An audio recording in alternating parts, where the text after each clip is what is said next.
Well, Russia, meanwhile, has launched an air attack on the Ukrainian capital, Kyiv. Blasts rang out across the city and surrounding regions there early on Sunday morning. Meanwhile, Russia says it foiled a Ukrainian attack over the Bryansk border region. There were no immediate reports of injuries or casualties. Well, let's bring in our correspondent, Zein Basravi. He joins us now from the Ukrainian capital.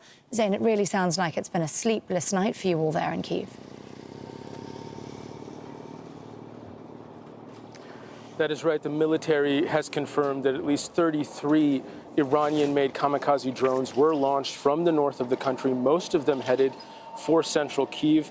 The military confirms that it shot down 26 and neutralized 26 of those drones, all of them targeting 3 districts of the central part of Kyiv. This is home to businesses, residential areas, diplomatic embassies, markets. This is primarily civilian space. And what we've seen overnight is the mayor confirming that it caused a fire in an apartment block at a public park. Now, what Ukrainians say is that these are primarily civilian spaces. There are no strategic military assets.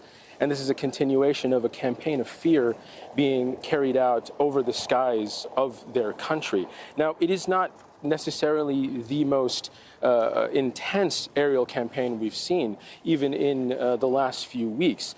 But this nonetheless resulted in fire crews going out in the middle of the night around midnight or 1 in the morning is when we began to hear loud explosions in the area of the central part of the city. Pictures began to emerge of fire crews trying to put out flames, of debris and damaged vehicles being cleared from the streets.